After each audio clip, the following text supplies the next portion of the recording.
ஜெபம் பண்ண கடவோம்.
எங்களை நேசிக்கிற நல்ல தகப்பனே, இந்த அருமையான நல்ல ஓய்வு நாளுக்காக உமக்கு ஸ்தோத்திரம் ஆண்டவரே.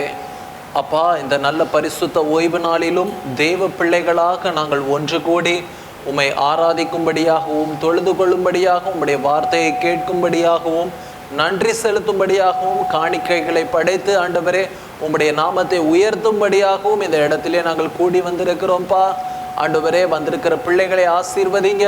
இன்னும் வரக்கூடிய பிள்ளைகளை கொண்டு வந்து சேருங்க அப்பா. இந்த ஆராதனை ஆரம்பம் மட்டும் முடிவு வரைக்கும் உம்முடைய பிரசன்னம், வழிநடத்துதல், ஆவியானவருடைய கிருபை ஆண்டவரே எங்களோடு கூட இருந்து வழிநடத்த வேண்டும் என்று செபிக்கிறோம்.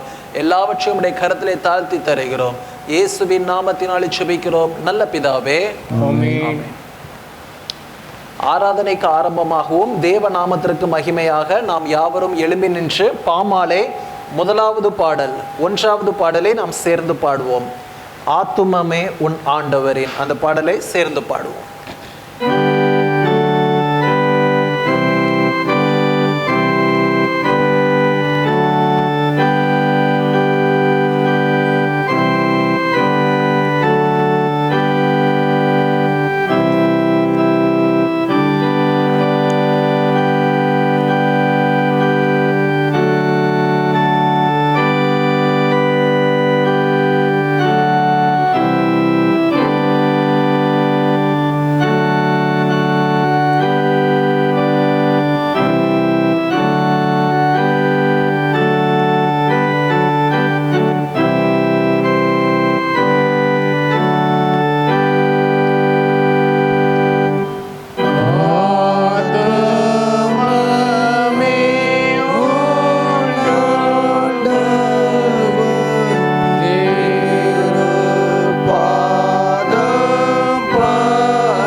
ஜெபம் செய்வோம்.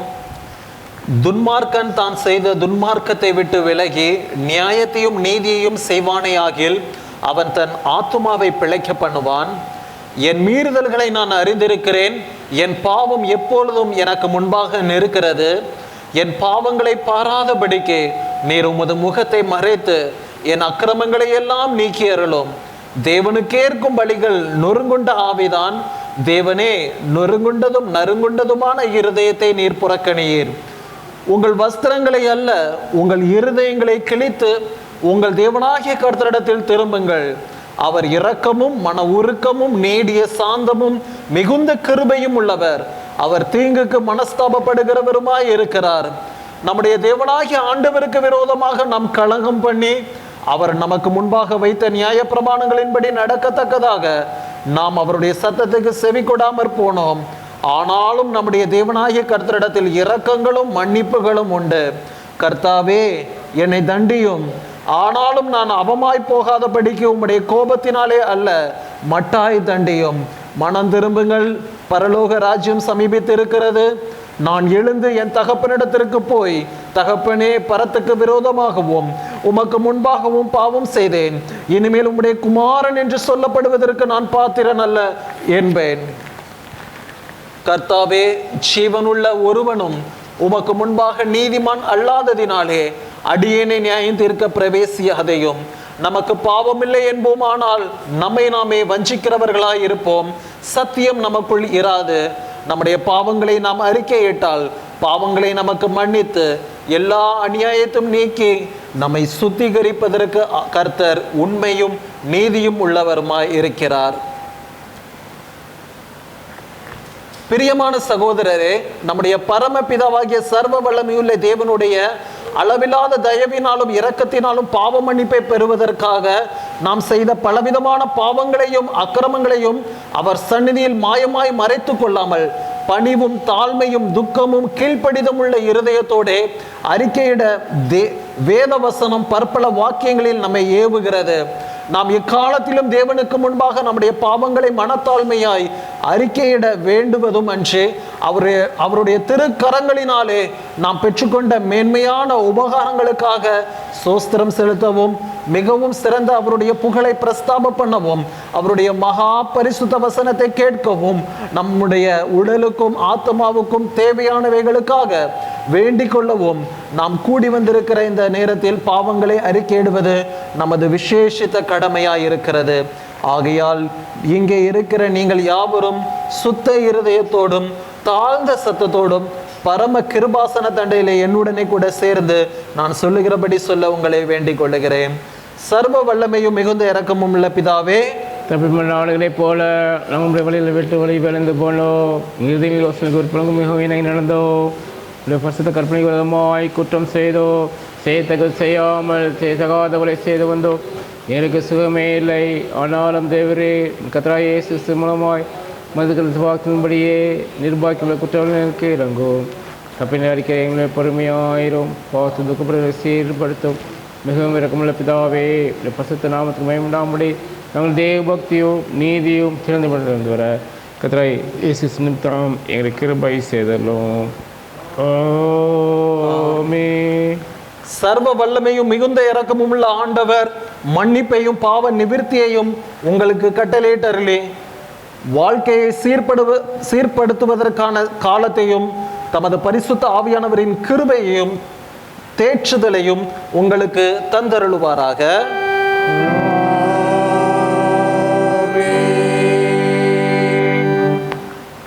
முதலாம் வேத பாடம் வாசிக்க கேட்போம்.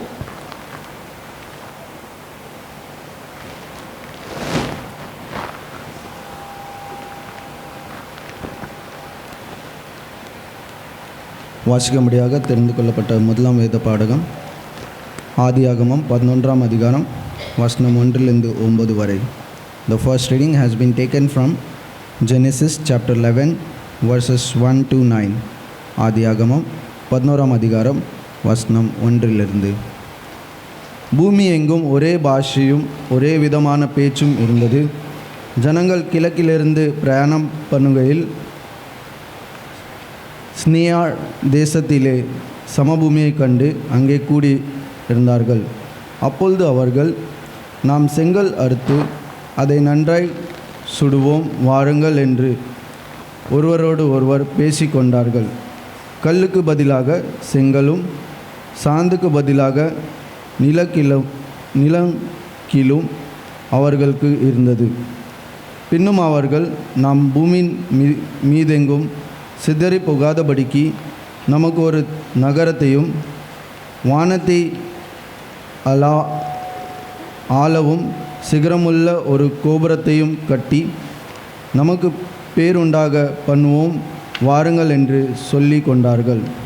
மனுபுத்திரர் கட்டுகிற நகரத்தையும் கோபுரத்தையும் பார்க்கிறதற்கு கர்த்தர் இறங்கினார்.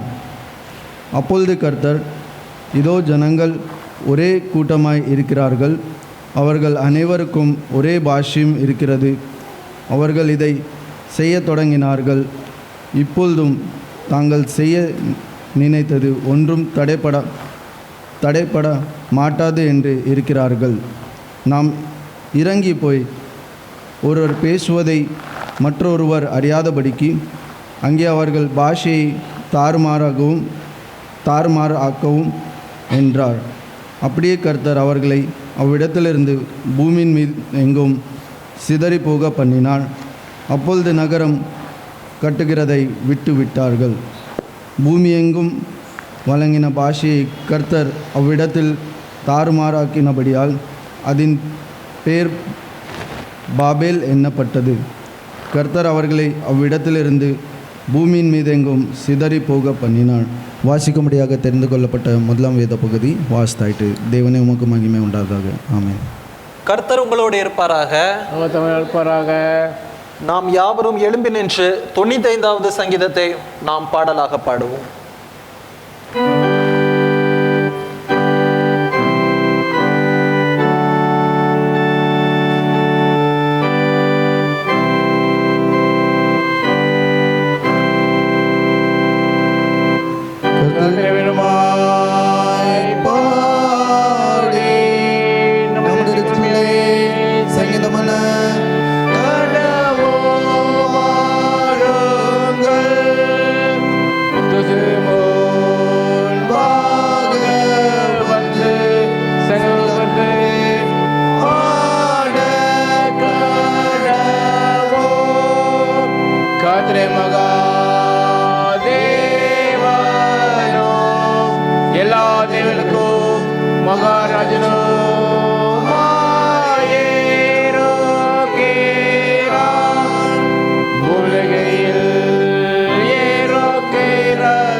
அவர் கைகளான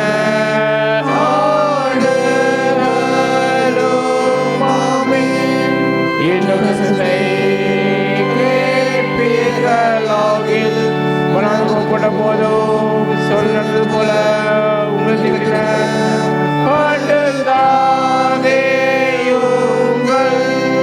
அங்கு சோதித்து என்னை பச்சை பார்த்து என் கிரியர்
மாறி மாறி வாசிக்க வேண்டிய சங்கீதம் 34வது சங்கீதத்தை நாம் மாறி மாறி வாசிப்போம்.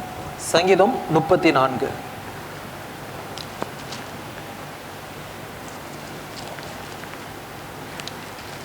Psalm 34.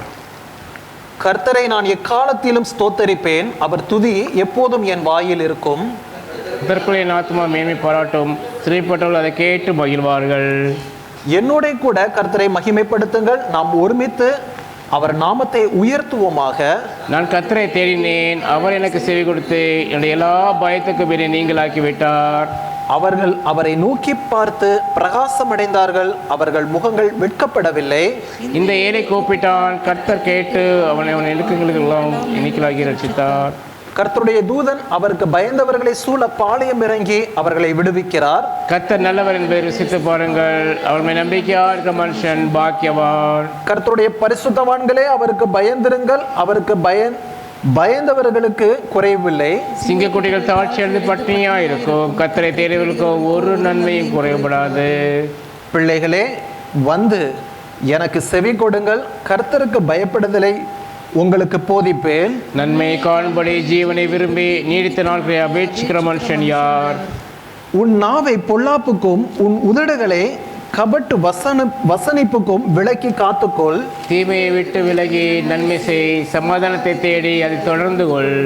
கர்த்தருடைய கண்கள் நீதிமான்கள் மேல் நோக்கமாய் இருக்கிறது, அவருடைய செவிகள் அவர்கள் கூப்பிடுதலுக்கு திறந்திருக்கிறது. தீமை செயலுடைய பெயரை பூமியில் இராமல் அற்று போக பண்ண கர்த்தருடைய முகம் அவர்களுக்கு விரோதமாக இருக்கிறது. நீதிமான்கள் கூப்பிடும் போது கர்த்தர் கேட்டு அவர்களை அவர்களுடைய எல்லா உபத்திரவங்களுக்கும் நீங்களாக்கி விடுகிறார். நொறுங்குண்ட இருதயம் உள்ளவர்களுக்கு கர்த்தர் சமீபமாயிருந்து நறுங்குண்ட ஆவி உள்ளவர்களை ரட்சிக்கிறார். நீதிமானுக்கு வரும் துன்பங்கள் அநேகமாயிருக்கும், கர்த்தர் அவைகள் எல்லாவற்றிலும் நின்று அவனை விடுவிப்பார். அவனுடைய எலும்புகளை எல்லாம் காப்பாற்றுகிறார், அவைகள் ஒன்றும் முறிக்கப்படுவதில்லை. தீமை துன்மார்க்கனை கொள்ளும், நீதிமானை பகைக்கிறவர்கள் குற்றவாளிகள் ஆவார்கள். கர்த்தர் தமது ஊழியக்கார ஆத்துமாவை மீட்டுக் கொள்கிறார், அவர் நம்புகிற ஒருவன் மேலும் குற்றம் சுமராது. பிதாவுக்கோ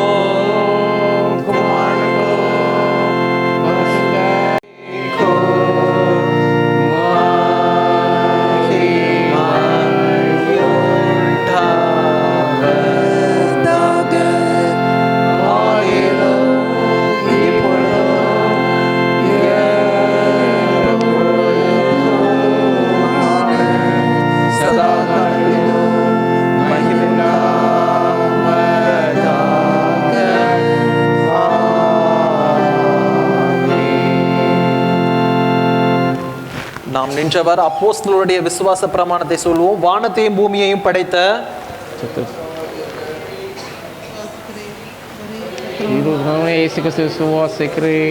அவர் பரிசுத்தாவினாலே கண்டிப்பாதி காலத்து பாடுபட்டு சிலரிருந்து மறித்து அடக்கப்பட்டு பாதாத்திருக்கிறார். 3ஆம் நாள் மயத்து வந்து எழுந்தார். பரமத்துக்கேறி சர்வல்ல பிதாவாகிய தேவனை வளர்ச்சிருக்கிறார். அவர் நோயோடு மனத்தில் நியந்திருக்க வருவார். பரிசுத்தாவியானவரின் சுவாசிக்கிறேன். பொதுவாக பசவண்ட ஐக்கியமும் மன்னிப்பும் சர்வத்திலும் நித்திய சுவாசிக்கிறேன். ஆமென். கர்த்தர் உங்களோடு இருப்பாராக, அவர்கள் இருப்பாராக. ஜெபம் பண்ண கடவோம். கர்த்தாவே எங்களுக்கு இறங்கும், கிறிஸ்துவே எங்களுக்கு இறங்கும். கர்த்தாவே எங்களுக்கு இறங்கும். பரமண்டங்களில் இருக்கிற எங்கள் பிதாவே, நாம் பரிசுத்தப்படுவதாக, ராஜ்யம் வருவதாக, சித்தப்படுவது செய்யப்படுவது போல பூமியை செய்யப்படுவதாக. அன்னைகளை தாரும் விரோதமாக மன்னிக்கிறது போல இக்குற்றங்களுக்கு மன்னியும். என் சொல்ல பிரேசிக்க பண்ணாமல் தீமர்ச்சித்துக் கொள்ளோ. ஆமென். சமாதானத்துக்கு காரணரும் ஏக சிந்தையை விரும்புகிறவரும் ஆகிய தேவனே, உம்மை அறிவதே நித்திய ஜீவன், உம்மை சேவிப்பதே மெய் சுவாதீனம். தேவரீரை தஞ்சமாக கொண்டிருக்கிற உமது அடியாராகிய நாங்கள் எந்த விரோதிகளுடைய வல்லமைக்கும் பயப்படாதிருக்கும்படியாக எங்கள் சத்துருக்கள் செய்கிற எல்லா பிரயத்தனங்களிலும் நின்று எங்கள் கர்த்தராகிய இயேசு கிறிஸ்துவின் வல்லமையினால் எங்களை காப்பாற்றி அருளும்.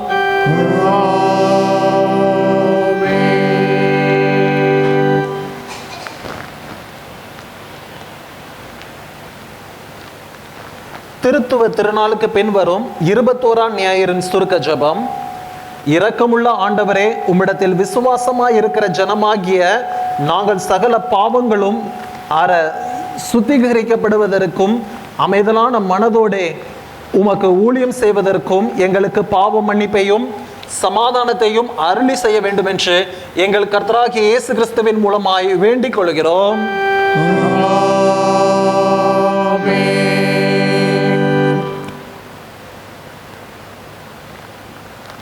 நாம் நிருப பாடம் வாசிக்க கேட்போம்.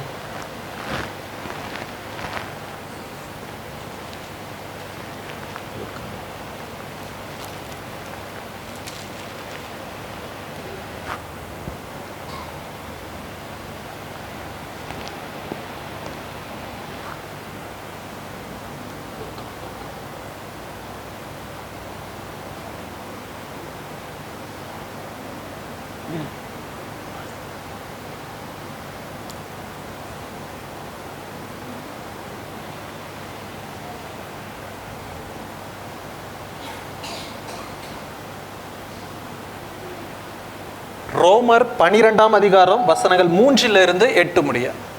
ரோமர் 12ஆம் அதிகாரம் வசனங்கள் 3-8 முடிய.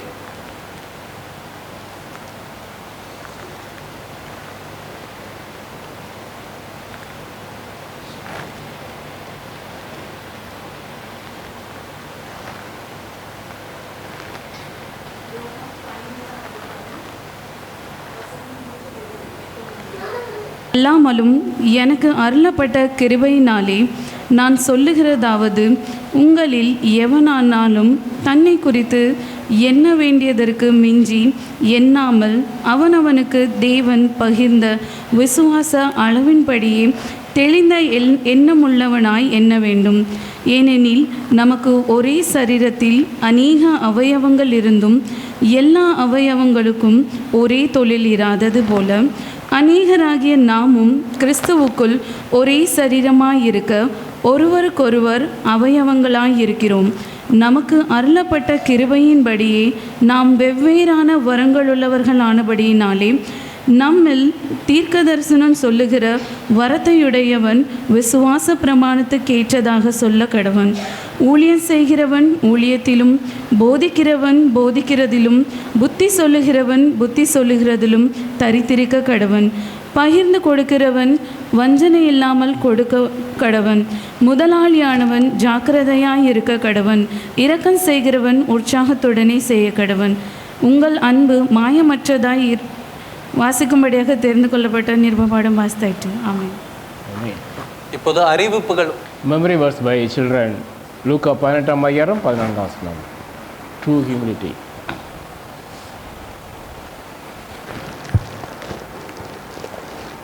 தன்னை உயர்த்துகிறவன் எவனும் தாழ்த்தப்படுவான். தன்னை தாழ்த்துகிறவன் உயர்த்தப்படுவான். லூக்கா 14:14. ஆமென். தன்னை உயர்த்துகிறவன் எவனோ தாழ்த்தப்படுவான். தன்னை தாழ்த்துகிறவன் உயர்த்தப்படுவான். லூக்கா 18ஆம் அதிகாரம் 14ஆம் வசனம். For everyone who exalts himself will be humbled, and he who humbles himself will be exalted. Luke 18:14. Amen. For everyone who exalts himself will be humbled, and he who humbles himself will be exalted. Luke chapter 18:14. Amen. நாம் சாட்சி நேரத்துக்கு கடந்து செல்வோம். தேவன் நம்முடைய வாழ்க்கையில் செய்த நன்மையிலும் கிருபையிலும் ஆசீர்வாதங்களும் அற்புதங்களையும் நாம் மகிமைக்காக செய்கிற இந்த நேரத்தை உபயோகப்படுத்திக் கொள்ளலாம்.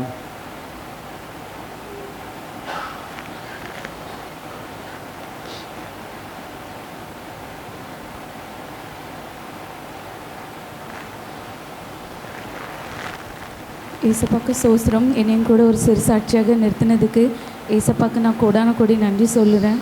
போன வாரத்தில் எல்லாருக்குமே தெரிய வந்திருக்கும், அப்பாவுக்கு உடம்பு சரியில்லை.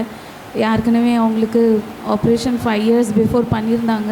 அந்த ஆப்ரேஷன் 5 years ஏசப்பா கிருபை அவங்க வழி நடத்தினாங்க, பலவீனத்தில் தாங்கினாங்க. ஆனாலும் அவங்களுக்கு லாஸ்ட் வீக் வரும்போது கொஞ்சம் இன்ஃபெக்ஷன் அந்த மாதிரி ரொம்ப அவங்க சஃபர் பண்ணாங்க. பட் லாஸ்ட் வீக் அவங்களுக்கு ஆப்ரேஷன் பண்ணோம் அப்படின்னு பிளான் பண்ணியிருந்தோம். கொலஸ்டோமி பேக்லேருந்து அவங்களுக்கு அந்த இன்டெஸ்டைன் கொஞ்சம் வெளியே இருந்தது வந்து இன்ஃபெக்ஷன் ஆயிருந்தது. அதனால அவங்களுக்கு ரொம்ப சஃபர் பண்ணாங்க. அந்த ஆப்ரேஷன் ஏசப்பா பண்ணதுக்குன்னு நாங்கள் பிளான் பண்ணியிருந்தோம். ஆனால் அதுக்கு முன்னாடி ஆல் ஆஃப் சடன் அவங்களுக்கு ஒரு காலோடு அப்படி இழுத்து ரொம்ப வலிக்கு அப்படின்ட்டாங்க.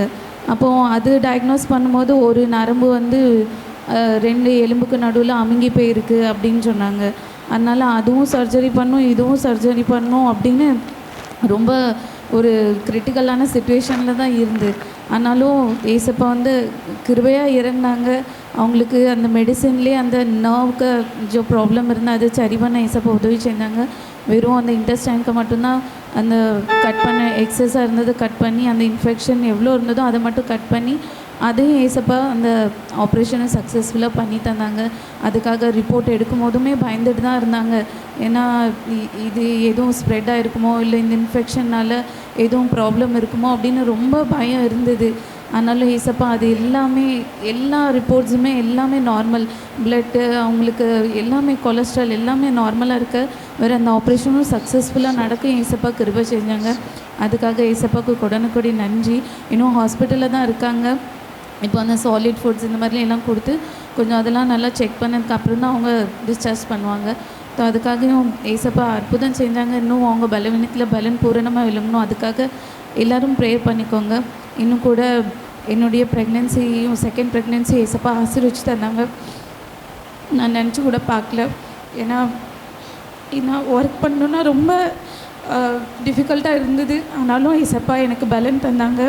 கடைசி வரைக்கும் ஸ்கூலுக்கு போய் எல்லா வேலையும் செய்ய ஏசப்பா கிருபை செய்தாங்க. அதுக்காக நன்றி. இன்னும் கூட எபிசனுக்கும் லாஸ்ட் வீக் ரொம்ப உடம்பு சரியில்லாமல் இருந்தால் அவள் அவள் நேட்டிவ்க்கு போயிருந்தா ஜெமி.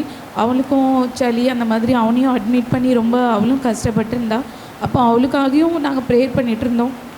எபிசனுக்கும் சளி அந்த ப்ராப்ளம்லேருந்து ஏசப்பா நல்ல சுகத்தை தந்தாங்க. அதுக்காக ஏசப்பா கொடி நன்றி. இன்னும் தொடர்ந்து எங்களுடைய குடும்பத்தை உங்களுடைய ஜெபத்தில் வச்சுக்கோங்க. ஏசப்பா வழி நடத்தினதுக்காக நன்றி. ஆமென்.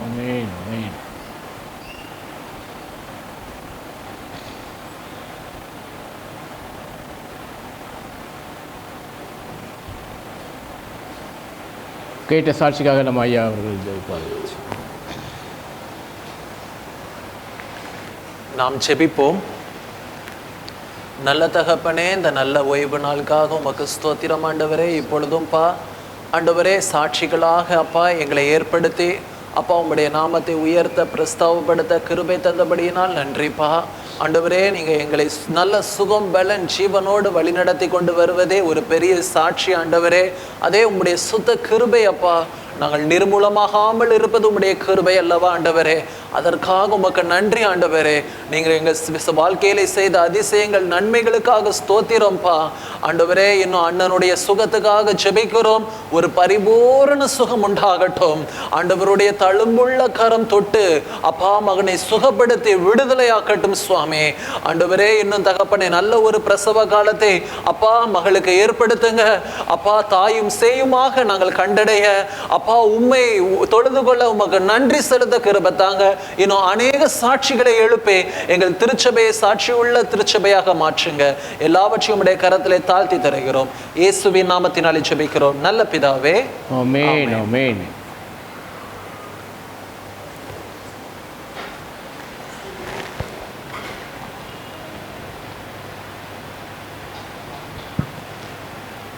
செய்திக்கு ஆரம்பமாக நாம் யாவரும் எழும்பி நின்று பாமாலை 276வது பாடலை நாம் சேர்ந்து பாடுவோம்.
ஆண்டவரே அதற்கேற்ற இந்த வாரத்திற்கேற்ற மன்னாவை உணவை பரத்திலிருந்து எங்களுக்கு கட்டளை இடுவீராக சுவாமி.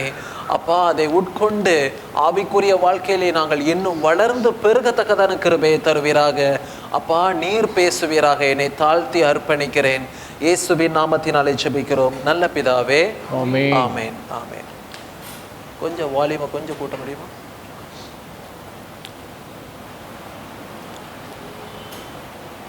கர்த்தரும் உலக ரட்சகருமாய் இருக்கிற இயேசு கிறிஸ்துவின் நாமத்தினாலே உங்கள் யாவருக்கும் என் அன்பின் வாழ்த்துக்களை தெரிவித்துக் கொள்கிறேன்.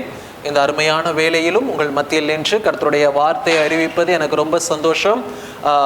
இப்போதும் இந்த நாளுக்குரிய நமக்கு தலைப்பாக கொடுக்கப்பட்டு இருக்கிறது, true humanity is to know what we are in the side of God அப்படி என்று சொல்லப்படுகிறது.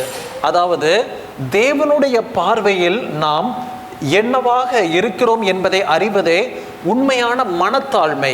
தேவனுடைய பார்வையில் நாம் எப்படிப்பட்டவர்களாக என்னவாக இருக்கிறோம் என்பதை நாம் அறிந்து கொள்வதே உண்மையான மனத்தாழ்மையாக சொல்லப்படுகிறது. பிரியமானவர்களே, அதுதான் இந்த நாளுக்குரிய தலைப்பு. அதாவது மனத்தாழ்மை என்று எடுத்துக்கொண்டாலே நாம் வேதத்தை நன்று அலசி பார்த்தால், ஆராய்ந்து பார்த்தால், மனத்தாழ்மை என்றாலே நம்முடைய அருள்நாதர் இயேசு கிறிஸ்து ஒருவர் தான். அவரை போல தாழ்மையாக இந்த உலகத்திலே நடந்து கொண்டது யாருமே இல்லை. ஏனென்றால் நமக்காக அவர் இந்த உலகத்திலே வந்ததே தாழ்மையாய் வந்து நம்மை ரட்சிப்பதற்காகவே இந்த உலகத்திலே வந்து எல்லா உபத்திரவங்களையும் பட்டு பாடுகளை சகித்து நமக்காக வேதனைப்பட்டு, அதாவது சிலுவையின் மரண பரியந்தம் தன்னை தாழ்த்தினார் என்று வசனம் சொல்லுகிறது. அந்த அளவுக்கு மனத்தாழ்மையுடன் ஆண்டவர் நடந்து கொண்டார். அதாவது மனத்தாழ்மை என்பது அதாவது தாழ்வு மனப்பான்மை இல்லை, நம்மளை நாமளே தாழ்த்தி கொள்வதான எண்ணம் இல்லை. அதாவது ஒரு பணிவு, அதாவது நம்மளுடைய சுபாவத்திலே வெளிப்படுவதான ஒரு நல்ல விதமான ஒரு செயலாக காணப்படுகிறது. மற்றவர்களிடத்திலே ஒரு பிரதிபலிக்கிற ஒரு நல்ல ஒரு காரியமாக இருக்கிறது. நாம் அதாவது மேட்டினிமையான இருதயம் கொள்ளாமல், நம்முடைய இருதயம் எவ்வளவுதான் நமக்கு ஆஸ்தி, செல்வம், சுகம், பட்டம், படிப்பு ஆண்டவர் எவ்வளவுதான் கொடுத்திருந்தாலும் நாம் மற்றவர்களிடத்திலே தாழ்மை உள்ளவர்களாக, தேவனிடத்திலும் தாழ்மை உள்ளவர்களாக நடந்து கொள்ள வேண்டும் என்று ஆண்டவர் விரும்புகிறார். பிரியமானவர்களே, அதாவது யோவான் 13வது அதிகாரத்தை நாம் வாசிக்கும் போது ஆண்டவர் வந்து சீடர்களுடைய கால்களை கழுவுவதை நாம் பார்க்க முடியும். அப்படி கழுவ ஆரம்பிக்கும் போது பேதுரு சொல்லுகிறார், என் கால்களை நீர் கழுவலாமா என்று அப்படி கேட்கிறார். அதாவது இது தாழ்மையில ஒரு உச்சகட்டத்தின் ஒரு பெரிய காரியமாக காணப்படுகிறது.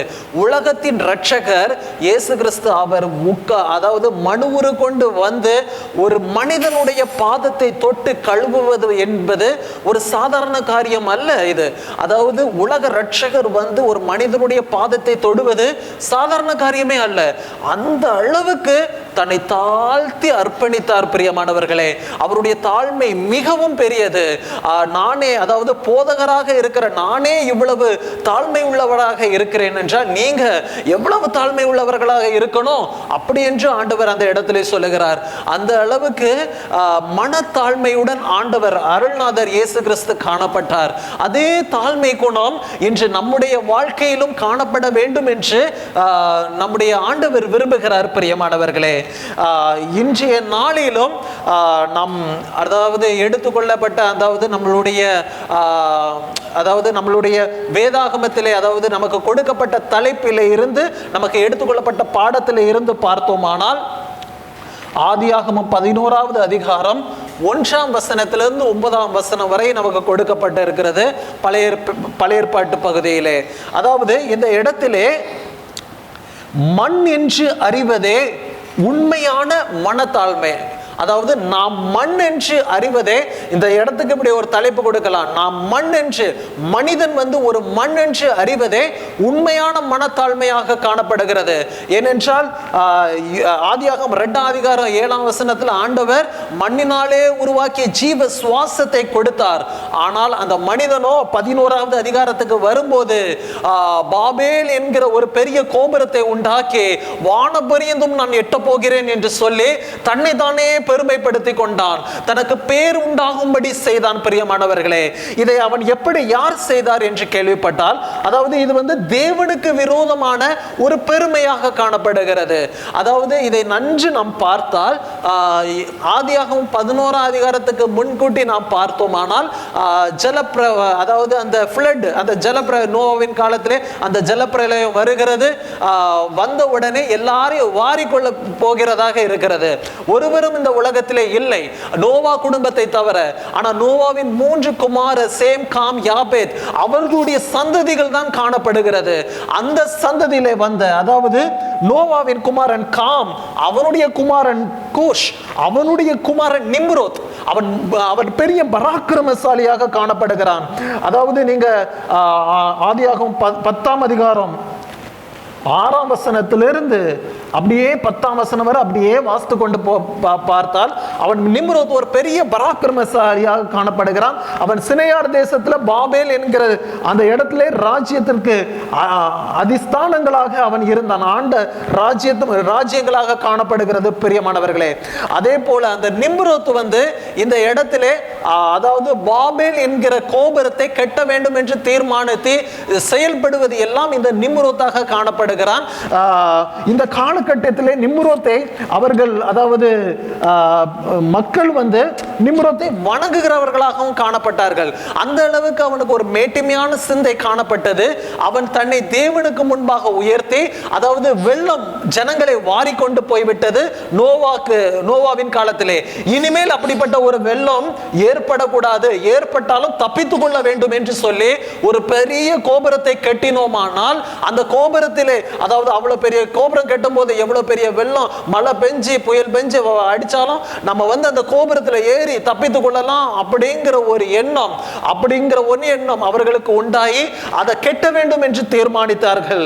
அது நமக்கு ஒரு பேர் உண்டாக்க வேண்டும் என்று அவர்கள் எண்ணம் கொண்டார்கள். அதற்கு முன்பாக ஒரே பாஷை இருந்தது, பூமியிலே ஒரே கலாச்சாரம், அதாவது மக்கள் எல்லாம் ஒரே இடத்திலே ஒரே மொழி பேசுகிறவர்களாக இருந்தார்கள். ஆனால் இதை எப்போ அவர்கள் மேட்டிமையான சிந்தையோட கெட்ட ஆரம்பித்தார்களோ அன்றைக்கே அவர்களுக்கு தாங்களே கேடு உண்டாக்கி கொண்டார்கள். பிரியமானவர்களே, பாபேல் என்றால் குழப்பம் என்று சொல்லப்படுகிறது. அதாவது ஹெப்ரியூல பலால் என்று சொல்லப்படுகிறது, டு கன்ஃபியூஸ், அதாவது குழப்பம் என்று சொல்லப்படுகிறது. பிரியமானவர்களே, அந்த அளவுக்கு ஆண்டவர் அவருடைய பாஷைகளை குழப்பி தாறுமாறாக்கி அவர்களை, அதாவது ஆண்டவர் அவர்களை உருவாக்கினதே பூமி எங்கும் பரப்பும்படியாக தான். ஆனா அவர்கள் ஒரு இடத்துல நம்ம கூடி இருக்கணும், ஒரு இடத்துல நம்ம சேர்ந்து இருக்கணும், அப்படி தேவனுக்கு விரோதமான காரியம் அவர்கள் செய்ததினாலே அவர்களை பூமி எங்கும் ஆண்டவர் சிதற போக பண்ணினார். வெவ்வேறான பாஷைகளை கொடுத்து, வெவ்வேறான நாடுகளை கொடுத்து அவர்கள் பூமி எங்கும் பரவி சென்றவர்களாக காணப்படுகிறார்கள். இப்படி அவர்கள் தாங்களே மேட்டிமைப்படுத்தி பெருமைப்படுத்தினபடியினால் இந்த இடத்திலே அவர்கள் தலைகுனிவை சந்தித்தார்கள். பிரியமானவர்களே, ஆண்டவர் பாஷையை தாறுமாறாக்கி போட்டார். ஆண்டவர் சொல்லுகிறார், பெருமை உள்ளவனுக்கு நான் எதிர்த்து நிற்கிறேன் என்று சொல்லுகிறார், தாழ்மை உள்ளவர்களுக்கோ நான் கிருபை அளிக்கிறேன் என்று சொல்லுகிறார். அதாவது இந்த உலகத்தில், அதாவது ஆண்டவர் நல்ல வேதத்தை நன்றாக வாசித்தோமானால் விபச்சாரக்காரன், கொலைக்காரன், அதாவது பொய் சொல்லுகிறவன், திருடுகிறவன் கூட நான் எதிர்த்து நிற்கிறேன் என்று சொல்லல.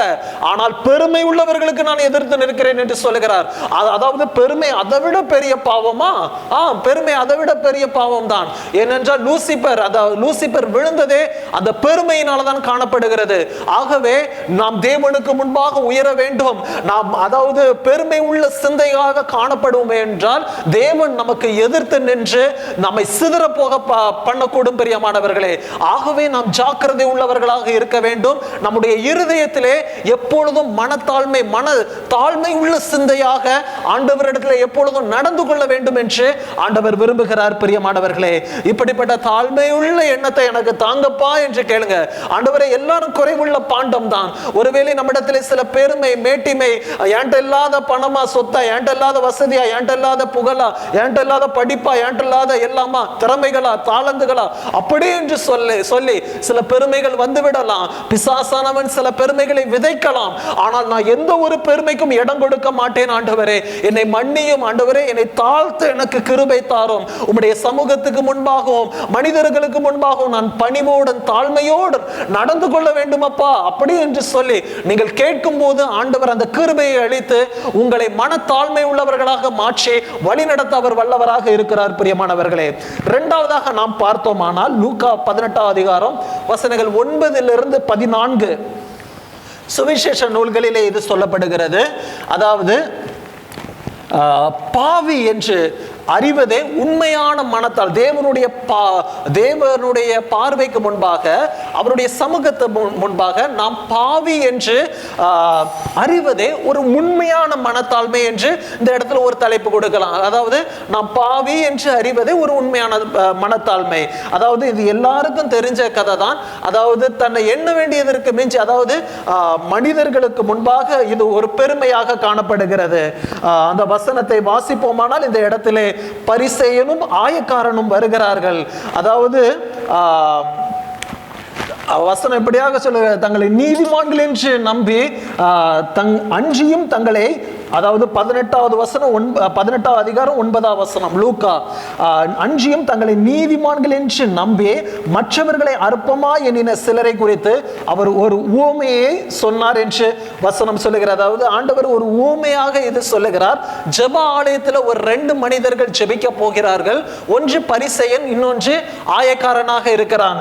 இந்த பரிசேயன் தேவனுக்கு முன்பாக, அதாவது தேவனுக்கு முன்பாக நான் மற்றவர்களை போல அல்ல, நான் அதாவது இந்த ஆயக்காரனை போல அல்ல, நான் இந்த பாவியான மனுஷர்களை போல அல்ல, நான் வாரத்தில் 2 நாள் உபவாசிக்கிறேன், அப்படியே ஆண்டவருக்கு தசம பாகம் கொடுக்கிறேன், வேற நான் விபச்சாரம் செய்யல, வேசித்தனம் செய்யல, நான் எந்த ஒரு அதாவது தவறான காரியத்திலும் ஈடுபடல.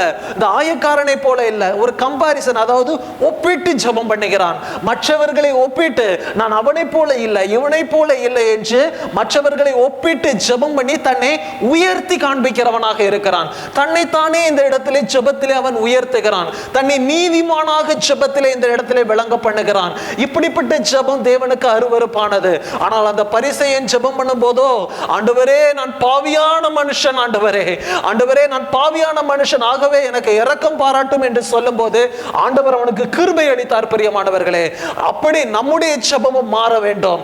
நாமும் ஆண்டவருடைய சமூகத்துக்கு முன்பாக வரும்போது நம்மை நாமே தாழ்த்தி, ஆண்டவரே நான் ஒன்றுக்கும் உதவாத குப்பையான தூசியான மனுஷன், உம்முடைய சமூகத்தில் நிலை நிற்பதற்கூட நான் தகுதி இல்லப்பா, நான் அந்த அளவுக்கு தரை மட்டும் உம்முடைய சமூகத்திலே தாழ்த்தி ஜெபம் பண்ணுகிறேன். அப்படி அதாவது ஒரு ஆதியாகத்தில் வாசிக்கும் போது ஆபிரகாம் தேவனுடைய சிநேகிதனாக காணப்பட்டாலும் அவன் தரை மட்டும் தாழ்த்தி, அதாவது அந்த பட்டணம் அழிந்து போகக்கூடாது என்று சொல்லி தரை மட்டும் தாழ்த்தி ஜெபித்ததை பார்க்க முடியும். அதே போல நம்மிடத்திலேயும் அந்த தாழ்மையான குணம் காணப்பட வேண்டும். பிரியமானவர்களே, எல்லாரும் வழி தப்பி ஏகமாய் கெட்டு போனவர்கள் தான். ஆனாலும் நம்மை சுத்திகரிப்பதற்கு அவர் உண்மையும் நீதி உள்ளவருமாக இருக்கிறார். நம்மை கழுவுவதற்கு, நம்மை ரட்சிப்பதற்கு, அனுதினமும் நம்மை ரட்சிப்பிலே இன்னும் பூரணப்படுத்துவதற்கும், இன்னும் நம்மை பரிசுத்தத்தின் மேல் பரிசுத்தம் அடைய செய்வதற்கும் அவர் உண்மை உள்ள தேவனாக இருக்கிறார். ஆகவே நாம் எதற்கும் பெருமை பாராட்டாதபடிக்கு தேவனுடைய சமூகத்திலே வரும்போது நாம் ஒன்றுக்கும் உதவாத பாத்திரம் அப்பா, என்னை எடுத்து நீர் பயன்படுத்தும் என்று சொல்லும் போது அவர் எடுத்து பயன்படுத்துகிறவராக இருக்கிறார். அவருடைய நாமம் மகிமைப்பட நம்மை செயல்பட வைக்கிறவராக இருக்கிறார். பிரியமானவர்களே, அதே போல நீங்க 1 கொரிந்தியர் 12 அதிகாரம் 12 27 வசனம் அல்லது ரோமர் 12 அதிகாரம் 3-8 இதை எதனாலும் எடுத்துக்கொள்ளலாம். இதிலே சொல்லப்படுகிறது, அதாவது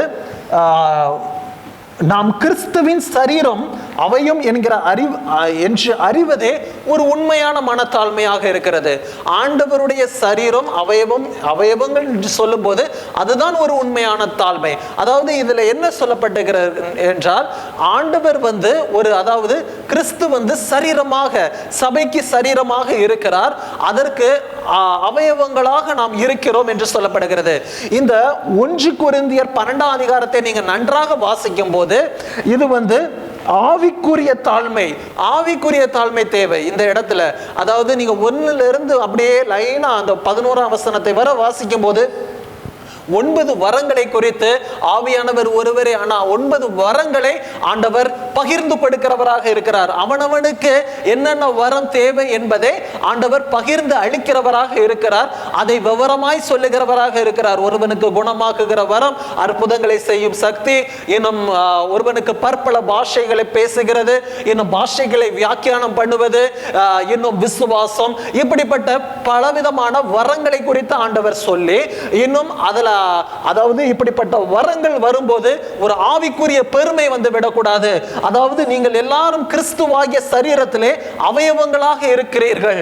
ஒரு அவயம் பலமுள்ளதாக இருக்கும், சில அவயம் பலவீனமாக இருக்கும். ஆனா எல்லா அவயவமும் ஒன்றாக இணைந்து செயல்பட வேண்டும்.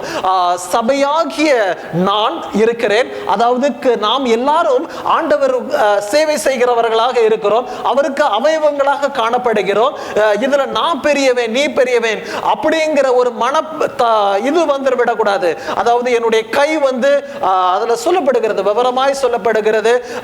அதாவது ஒரு அவயத்தை காட்டிலும் மற்றொரு அவயம் வந்து மேன்மை உள்ளதாக கருதும். ஆனா அப்படிலாம் இல்லை. ஆனா எல்லா அவயவங்களும் ஒன்றாக இணைந்து செயல்படும் போதுதான் அது ஒரு பூரண சரீரமாக இருக்கிறது. ஒரு அவயமும் பாடுபட்டால் மற்ற அவயமும் துடிக்கும். ஒரு அவயம் நமக்கு கையில ஒரு காயம் ஏற்பட்டால் நமக்கு அதாவது தலைவலிக்கும், அதாவது உடம்புக்கே ஒரு காய்ச்சல் அடிச்சா எல்லா சரீரமும் அதோடு சேர்ந்து பாடுகள் அனுபவிக்கிறதாக இருக்கும், அதற்கு உதவி செய்கிறதாக இருக்கும். அதே போல நாம் விசுவாசிகள் ஆகிய அதாவது ஆண்டவருக்கு அவயவங்களாக இருக்கிறோம். ஒருவர் பாடுபட்டால், ஒருவர் கஷ்டப்பட்டால் நம்முடைய இருதயமும் துடிக்க வேண்டும், நம்முடைய உள்ளமும் அவர்களுக்காக பரிதபிக்க வேண்டும், அவர்களுக்கு உதவி செய்ய நம்முடைய இருதயம் வாஞ்சிக்க வேண்டும். பிரியமானவர்களே, இதைதான் ஆண்டவர் கற்று தருகிறார். நான் வந்து அதாவது சரீரமாகிய சபையாக இருக்கிறேன், நீங்கள் அவயவங்களாக இருக்கிறீர்கள். நீங்கள் ஒன்றோடு ஒன்று இணைந்து அதாவது ஒவ்வொருவனுக்கும் ஒவ்வொரு தாளந்துகள், கிருபைகள், எல்லா விதமான அனுகிரகங்களும் கொடுக்கப்பட்டு இருக்கிறது. தன்னை எண்ண வேண்டியதற்கு மிஞ்சி எண்ணாமல், எந்த அவயமும் தன்னை எண்ண வேண்டியதற்கு மிஞ்சி எண்ணாமல் தனக்கு போதும் என்கிற நிலைமையிலே அவனவனுக்கு ஆண்டவர் என்னென்ன பகிர்ந்து, அதாவது சிலவனுக்கு அதாவது ஒவ்வொருவனுக்கும் ஒவ்வொரு ஊழியங்கள், அதுல அப்படி வாசித்துட்டு போனோம்னா ஒவ்வொருவருக்கும் ஒவ்வொரு ஊழியங்கள், அதுல நாம் நம்முடைய ஓட்டத்திலே பொறுமையாக ஓட வேண்டும். பிரியமானவர்களே, அதாவது தன்னை எண்ண வேண்டியதற்கு மிஞ்சி எண்ணாமல், அதாவது நான் பெரியவன் நீ பெரியவன், அதாவது சபைக்குள்ளே போட்டி பொறாமைகள், நான் பெரியாள், அப்படிப்பட்ட எண்ணங்கள் இல்லாமல் நாம் எல்லாரும் கிறிஸ்துவின் அவயவங்களாக இருந்து தேவனுடைய ராஜ்யத்தை மாத்திரம் கட்டுகிற ஒரு குறிகளோடு எண்ணங்களோடு நாம் செயல்படுவோமானால் ஆண்டவர் மகிழ்ச்சி அடைவார், அவருடைய இருதயமும் மகிழும். பிரியமானவர்களே, இப்படிப்பட்ட காரியங்களை நாம் இந்த நாளிலே மனத்தாழ்மையுடன், அதாவது மனத்தாழ்மையுடன் நாம் மண்ணென்று நினைவு கூற வேண்டும். ஆதியாகத்திலே பார்த்தோம், மண்ணென்று அவர்கள் நினைவு கூர்ந்தால் தேவன் அதாவது மண்ணினாலே நம்மை உண்டாக்கினார், இப்ப ஏற்பட்ட கோபுரம் நமக்கு பேர் உண்டாக்கும்படி செய்யக்கூடாது அப்படி என்று சொல்லியிருந்தால் அவர்கள் அந்த இடத்திலே அவர்கள் மனம் திரும்பி இருப்பார்கள். அவர்கள் நினைக்கல, ஆண்டவர் நம்மை மண்ணென்று உருவாக்கினார் என்று நினைக்கல. அதே மாதிரி பரிசேயனும் நாம் பாவி என்று அவன் நினைக்கல. அவன் தன்னை துணிகரமாய், அதாவது மற்ற ஆயக்காரனை போல இல்லை என்று சொல்லி ஒப்பிட்டு ஜெபம் பண்ணி தன் மனத்தாழ்மையை கெடுத்தவர்களாக காணப்படுகிறார்கள். அதே போல கிறிஸ்துவாகிய நான் சபையாக இருந்து ஒற்றுமையாக அவயவங்களாக இருந்து அவருக்கென்று வாழ வேண்டும் என்று ஆண்டவர் விரும்புகிறார். இப்படி நாம் மனத்தாழ்மையுடன் நடந்து கொண்டு ஆண்டவருக்கு ஒரு பிரியமுள்ள வாழ்க்கை வாழும்போது ஆண்டவர் இன்னும் நம்மை வெற்றி சிறக்க பண்ணுவார். இன்னும் அந்த தாழ்மை உள்ள எண்ணத்தை எனக்கு தாங்கப்பா, இன்னும் உண்மை போல நான் தாழ்மை உள்ளவனாக இருக்கணும்பா, நீர் எப்படி இந்த உலகத்தில் தாழ்மை உள்ளவராக நடந்து கொண்டீரோ அதே போல அந்த தாழ்மையான சிந்தையை எனக்கு தாங்க, மற்றவர்களுக்கு இரக்கம் பாராட்டணும், எந்த இடத்திலும் தாழ்மையாய் நடந்து கொள்ளணும். அதாவது மேட்டிமையான சிந்தையே வரக்கூடாது, மேட்டிமையான எண்ணங்களும் வரக்கூடாது.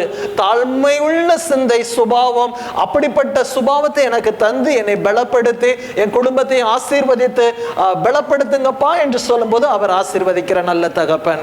இப்பேற்பட்ட கிருபையை தேவன் தாமே உங்களுக்கு தந்து எனக்கும் தந்து ஆசீர்வதிப்பாராக. ஒரு நிமிடம் கண்களை மூடி ஜெபிப்போம். நல்ல தகப்பனே, உமக்கு கொடான கொடி நன்றி ஆண்டவரே. இப்பொழுதும் அப்பா உம்முடைய வார்த்தையை கேட்க எங்களுக்கு அனுகிரகம் பண்ணினீங்க ஆண்டவரே. நீர் பெரியவராக இருக்கிறீர். ஆனாலும் தகப்பனே, மனு உரு கொண்டு தாழ்மையின் கோலம் எடுத்து எங்களுக்காக சிலுவையின் மரண பரியந்தும் எங்களுக்காக அடிக்கப்பட்டு தாழ்த்தினீரேப்பா. உம்முடைய அன்பு, தாழ்மை மனதிற்கும் பெரியது சுவாமி. அந்த தாழ்மை எங்களுக்கு கொடுங்க, அந்த அன்பை கொடுங்க, அந்த மனதுருக்கத்தை கொடுங்க. நாங்களும் மற்றவர்களிடத்திலே, உம்மிடத்திலே, எல்லாரிடத்திலும் தாழ்மை உள்ளவர்களாக நடந்து கொண்டு உம்முடைய நாமத்தை எப்பொழுதும் உயர்த்துகிற பிள்ளைகளாக இருக்க கிருபை தாங்க. இயேசுவின் நாமத்தினாலே ஜெபிக்கிறோம் நல்ல பிதாவே. ஆமென். ஆமென்.